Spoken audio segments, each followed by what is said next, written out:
नमस्कार,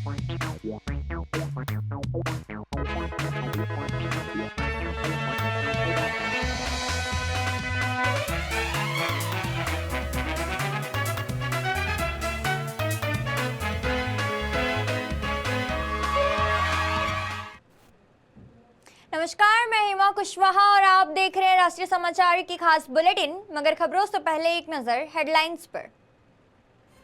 NEET paper leak पर कांग्रेस का प्रदर्शन, काले कपड़ों में संसद पहुंचे सांसद। ट्रंप का 200% टैरिफ का ऐलान, भारत की दवा इंडस्ट्री पर बड़ा असर। बारिश ने रोकी आस्था की राह, अमरनाथ चारधाम यात्रा हुई प्रभावित।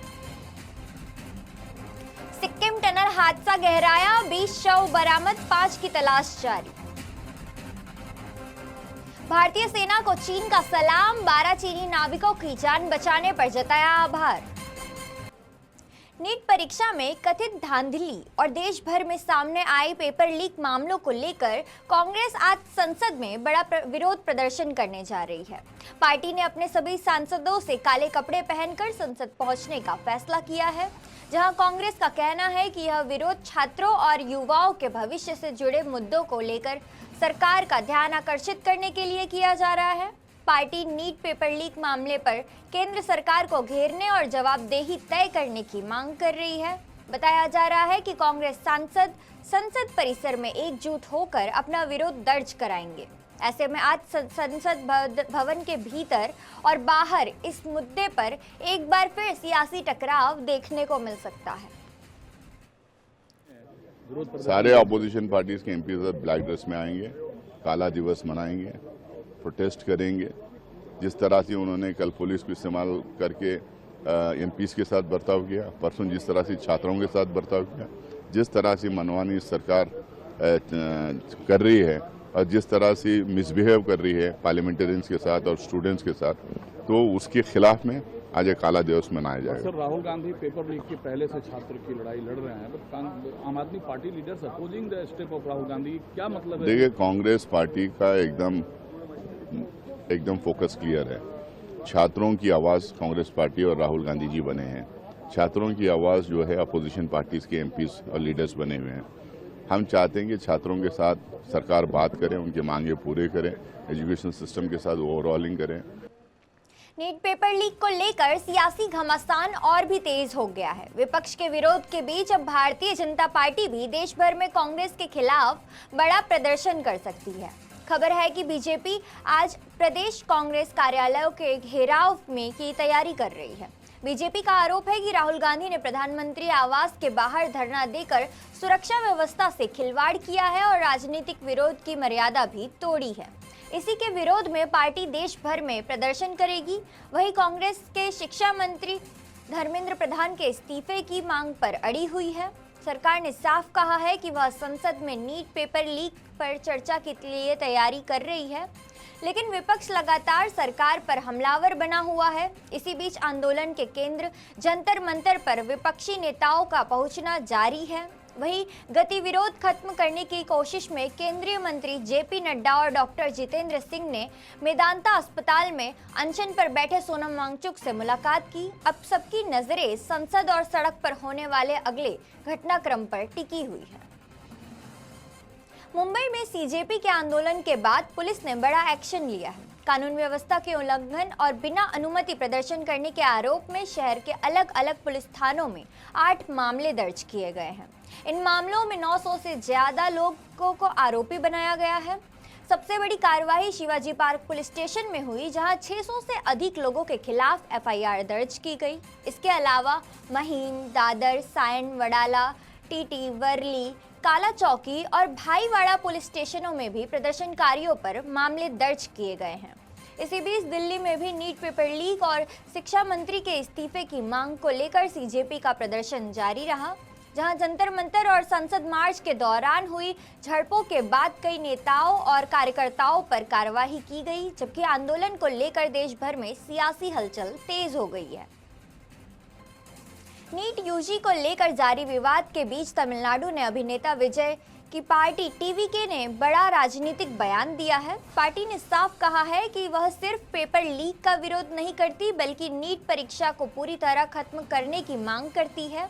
टीवीके का कहना है कि मेडिकल शिक्षा से जुड़े सभी आधिकारिक राज्यों को मिलना चाहिए और यह अधिकार सभी राज्यों को मिलना चाहिए। पार्टी ने मांग की है कि शिक्षा को संविधान और समवर्ती सूची से हटाकर राज्य सूची में लाया जाए ताकि राज्य अपनी शिक्षा नीति और मेडिकल प्रवेश प्रक्रिया खुद ही तय कर सके। पार्टी ने यह भी कहा है कि अगर फिलहाल ऐसा संभव नहीं है तो अंतरिम व्यवस्था के तौर पर एक विशेष समवर्ती सूची बनाई जाए जिससे राज्यों को अधिक अधिकार मिल सके। इस दौरान टीवीके ने बिना नाम लिए डीएमके के पर भी निशाना साधा और आरोप लगाया कि चुनावी वादों के बावजूद नीट को खत्म करने के नाम पर जनता को गुमराह किया गया।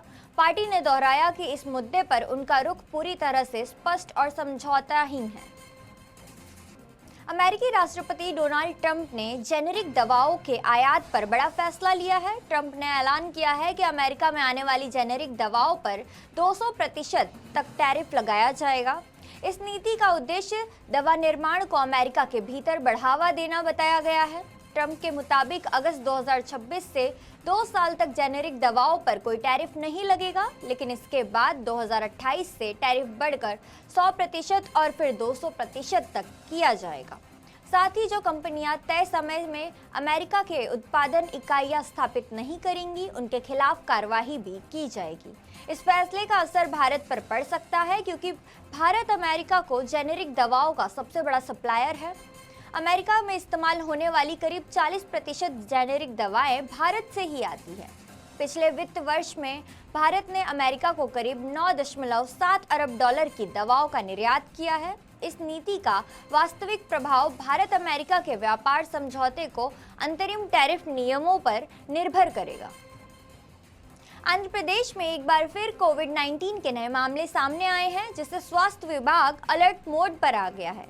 मंगलवार को राज्य में कोरोना के 7 नए मामले दर्ज किए गए, जिसके बाद संक्रमित की कुल संख्या 26 हो गई है। स्वास्थ्य विभाग के मुताबिक नए मामले 4 अलग अलग दिशाओं से और अलग अलग जगह से सामने आए हैं। अधिकारियों ने स्पष्ट किया है कि फिलहाल राज्य में कहीं भी क्लस्टर संक्रमित जैसी स्थिति नहीं है और हालात नियंत्रण में हैं। राज्य में अब तक 145 सैंपलों की जांच की गई है। इनमें 10 मरीज अस्पताल में भर्ती हैं, 9 लोग होम आइसोलेशन में हैं, जबकि 3 मरीज स्वस्थ होकर घर लौट चुके हैं। विभाग ने यह भी बताया है कि जिन 4 संक्रमित की मौत हुई है वे पहले से अन्य गंभीर बीमारियों से जूझ रहे थे। स्वास्थ्य विभाग ने लोगों से घबराने के बजाय सतर्क रहने और ज़रूरत पड़ने पर जांच कराने और संक्रमण से बचाव के सामान्य उपाय अपनाने की अपील की है। पहाड़ों पर मौसम का कहर लगातार जारी है और इसका सीधा असर देश का प्रमुख धार्मिक यात्राओं पर पड़ रहा है। जम्मू कश्मीर में अमरनाथ यात्रा और माता वैष्णो देवी यात्रा लगातार चौथे दिन प्रभावित हो रही है, जबकि उत्तराखंड में चारधाम यात्रा भी भारी बारिश और भूस्खलन की वजह से बाधित हुई। कटरा में अर्धकुमारी के पास भूस्खलन के बाद वैष्णो देवी यात्रा के नए मार्ग पर आवाजाही रोक दी गई है। वहीं खराब मौसम और सुरक्षा कारणों से अमरनाथ यात्रा भी फिलहाल स्थगित है। प्रशासन ने श्रद्धालुओं से आधिकारिक निर्देशों का पालन करने और अनावश्यक यात्रा से बचने की अपील की है। उत्तराखंड में केदारनाथ, बद्रीनाथ समेत चारधाम यात्रा मार्गों पर कई जगहों पर भूस्खलन और बोल्डर गिरने से आवाजाही प्रभावित हुई है। केदारनाथ पैदल मार्ग पर मलबा हटाने का काम जारी है और यात्रियों को सुरक्षित स्थानों पर रोका गया है। मौसम विभाग ने पहाड़ी राज्यों में भारी बारिश, फ्लैश फ्लड और भूस्खलन का अलर्ट जारी किया है।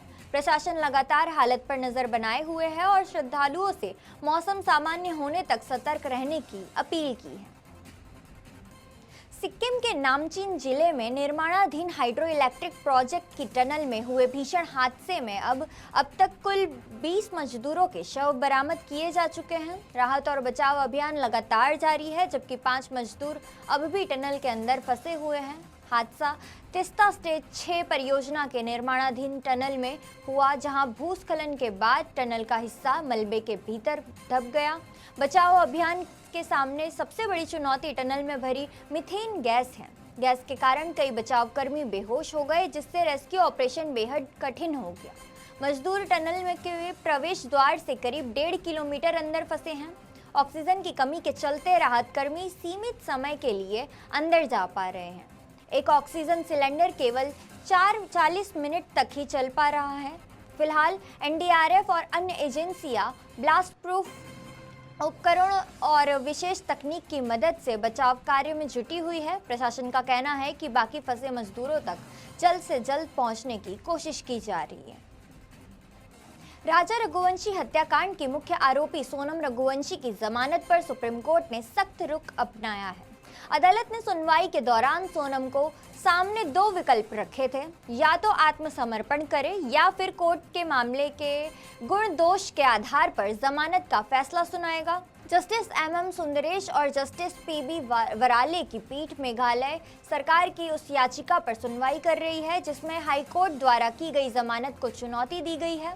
सुप्रीम कोर्ट ने यह सुझाव दिया है कि ट्रायल कोर्ट में मुख्य गवाहों के बयान पूरे होने तक सोनम को सरेंडर कर देना चाहिए। वहीं सोनम के वकील ने दलील दी है कि ट्रायल कोर्ट ने पहले ही उन पर शिलोंग में रहने वाले और रोज अदालत में पेश होने जैसी कड़ी शर्तें लगाई है। उधर मेघालय सरकार की ओर से सॉलिसिटर जनरल तुषार मेहता ने कहा है कि सोनम ने खुद पुलिस के सामने सरेंडर किया था, इसलिए अब गिरफ्तारी की प्रक्रिया पर भी सवाल उठाना उचित नहीं है। अब सुप्रीम कोर्ट के अगले आदेश पर इस मामले की दिशा तय होगी। भारत में चीन के नए defence attache rear admiral Yu Jian ने भारतीय सेना के सार्वजनिक रूप से आभार जताया है। उन्होंने कहा है कि केरल तट के पास हादसे का शिकार हुए कार्गो जहाज से 12 चीनी नाविकों की जान बचाने का एहसान चीन कभी नहीं भूल सकेगा। यह बात चीनी पीपुल्स लिबरेशन आर्मी ने 99 वर्षगांठ के मौके पर आयोजित समारोह में कही। उन्होंने बताया कि पिछले साल आग और विस्फोट से प्रभावित जहाज से भारतीय सेना ने चीनी चालक दल के सदस्यों को सुरक्षित बाहर निकाला था। उन्होंने कहा कि भारत और चीन के बीच मतभेद जरूर है, लेकिन दोनों देशों के साझा हित कहीं अधिक बड़े हैं। चीन भारत के साथ सैन्य और राजनीतिक स्तर पर संवाद, विश्वास और सहयोग को आगे बढ़ाना चाहता है। यू जियान ने यह भी कहा कि हाल ही के महीनों में दोनों देशों के रिश्तों में सकारात्मक सुधार देखने को मिला है और दोनों पक्ष आपसी सहयोग को मजबूत करने की दिशा में आगे बढ़ रहे हैं। तो ये थी अब तक की खास खबरें, और खबरों के लिए देखते रहिए राष्ट्रीय समाचार। तब तक के लिए नमस्कार।